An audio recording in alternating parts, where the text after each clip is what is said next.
സ്നേഹമുള്ള കൂട്ടുകാരെ, ഞാൻ ജൂലിയസ് പീറ്റർ. അക്കൗണ്ടിങ്ങുമായി ബന്ധപ്പെട്ട ആദ്യ ക്ലാസ്സുകളിലേക്ക് നാം കടക്കുകയാണ്.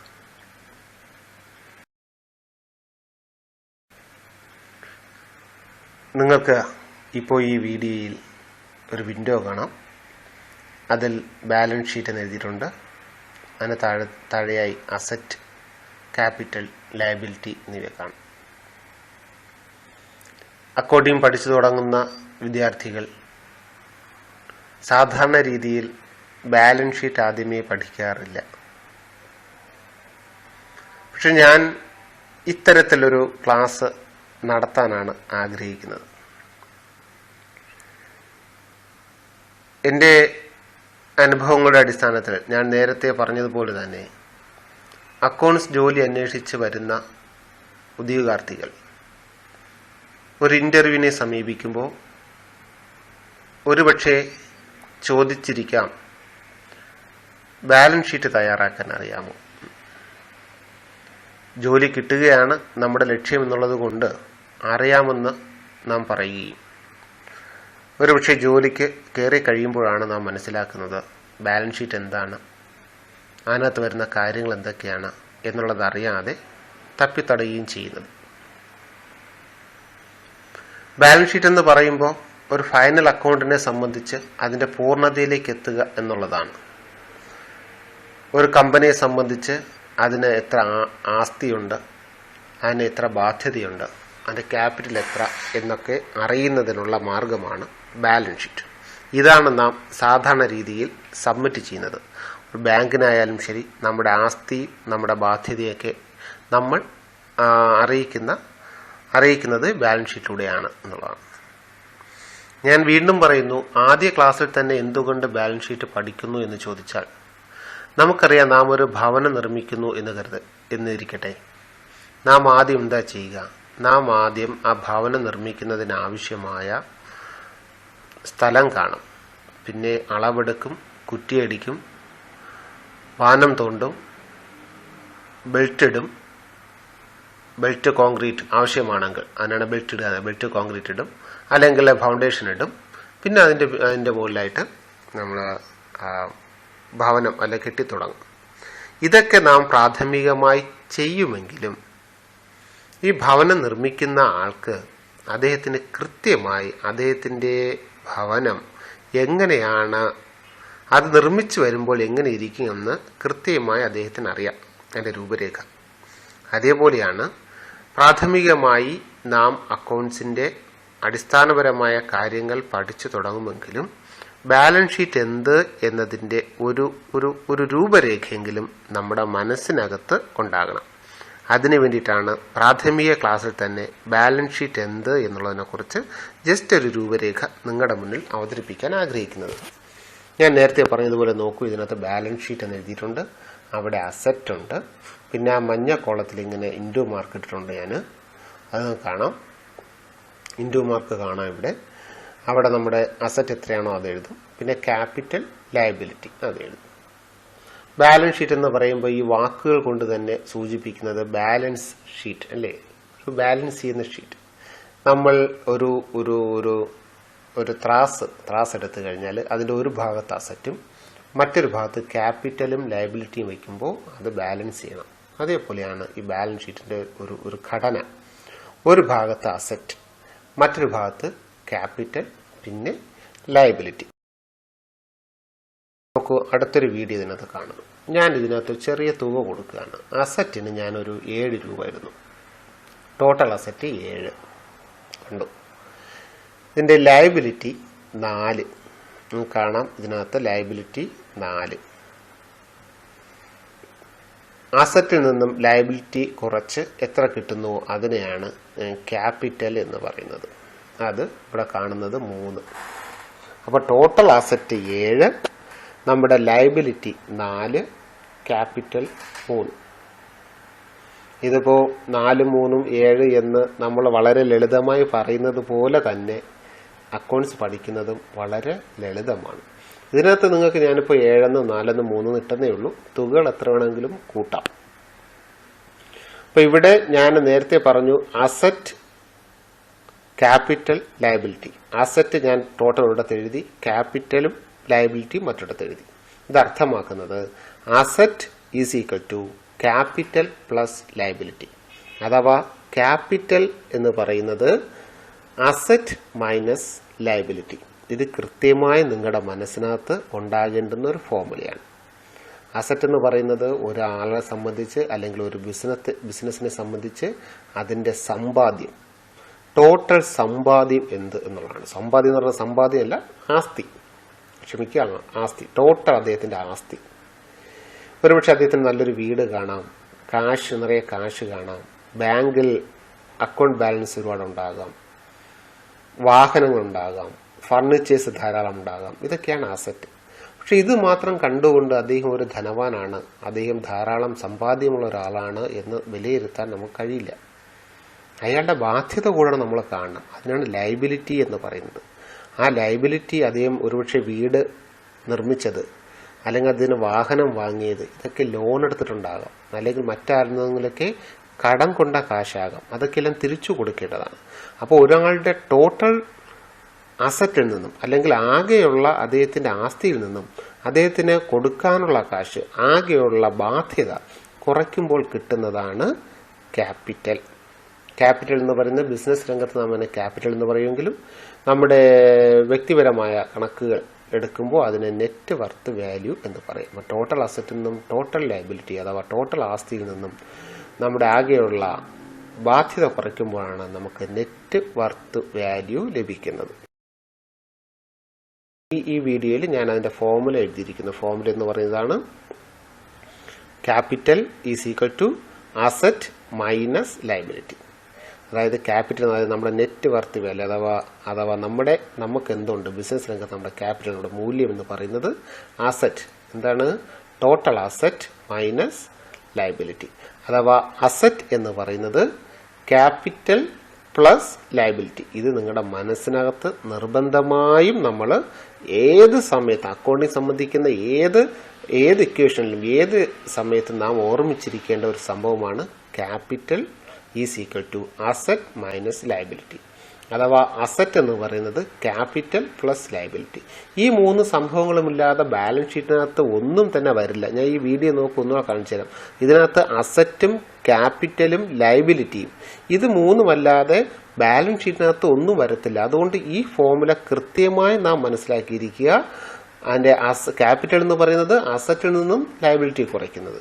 അഥവാ അസറ്റ് എന്ന് പറയുന്നത് ക്യാപിറ്റലും ലയബിലിറ്റിയും കൂടെ ചേർക്കുന്നത്. മനസ്സിലായല്ലോ?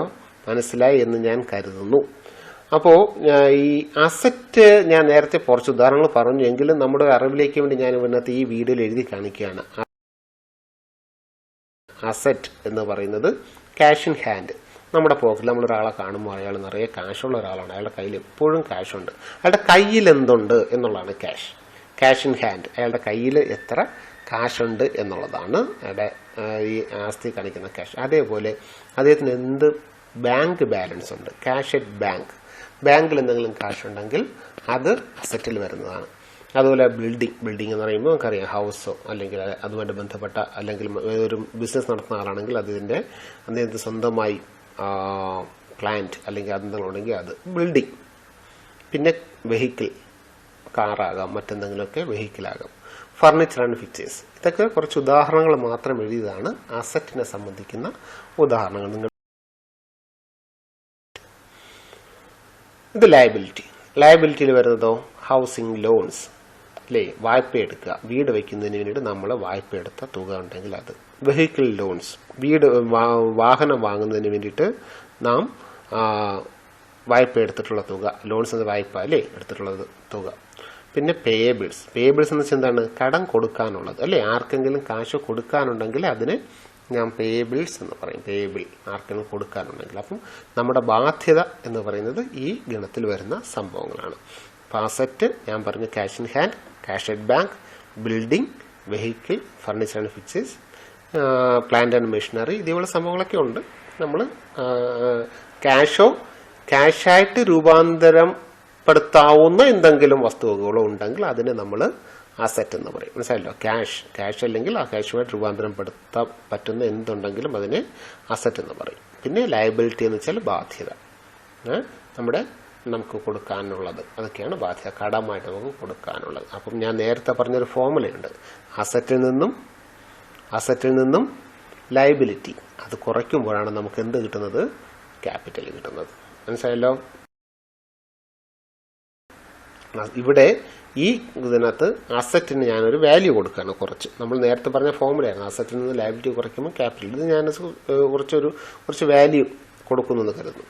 നോക്കൂ, ഇവിടെ ക്യാഷ് ഇൻ ഹാൻഡ് എത്രയുണ്ട്, 5,000. ക്യാഷ് അറ്റ് ബാങ്ക് ഇവിടെ 45,000. ബിൽഡിംഗ് ഒരു 4,50,000 രൂപ, 4,50,000. വെഹിക്കിൾ ഒരു 2,50,000 രൂപ. ഫർണിച്ചർ ഫിക്സേഴ്സ് എല്ലാം കൂടെ ഒരു 50,000 രൂപ. അപ്പോൾ ടോട്ടൽ ഇയാൾക്കുള്ളത് 8 ലക്ഷം രൂപയുടെ ആസ്തിയുണ്ട്.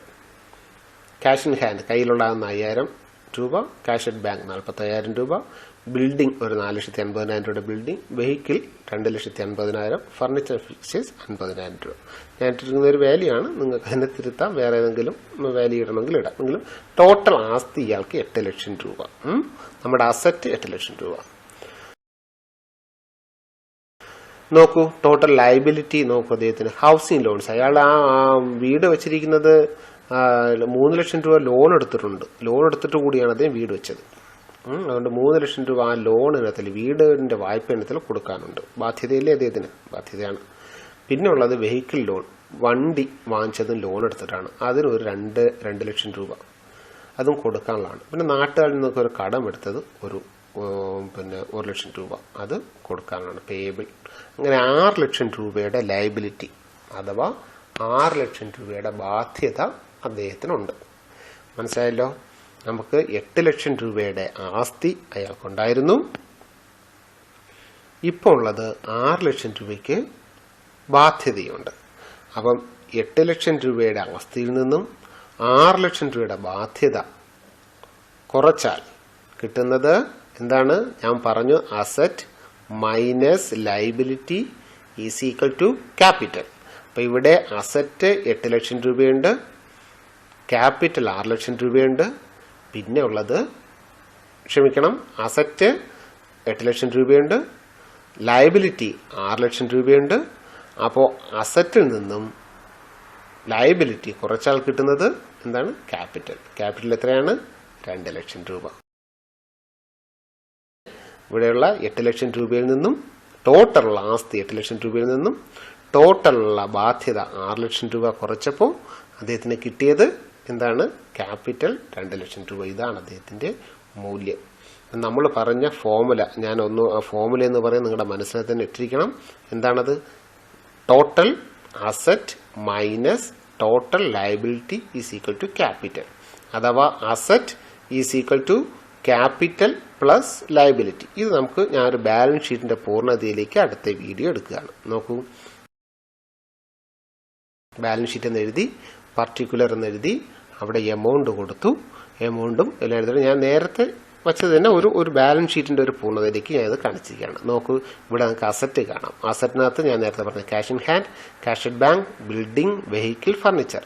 അതിനകത്ത് അവിടെ കൊടുത്ത വാല്യൂ തന്നെയാണ് ഇവിടെയുള്ളത്. Cash in hand 5,000, cash at bank 45,000, building 4,50,000, vehicle 2,50,000, furniture and fixers 5 lakh. Total അദ്ദേഹത്തിന്റെ അസറ്റ് എത്രയാണ്? 8 ലക്ഷം രൂപ. ഞാൻ ലയബിലിറ്റി അവിടെ കാണിച്ചു. ഹൗസിംഗ് ലോൺസ് നമ്മൾ പറഞ്ഞു 3 ലക്ഷം രൂപയുടെ അയാൾ വീടിന് വേണ്ടി വായ്പ എടുത്ത 3 ലക്ഷം രൂപ. പിന്നെ വെഹിക്കിളിന് വേണ്ടിയിട്ട് ലോൺ എടുത്ത 2 ലക്ഷം രൂപ.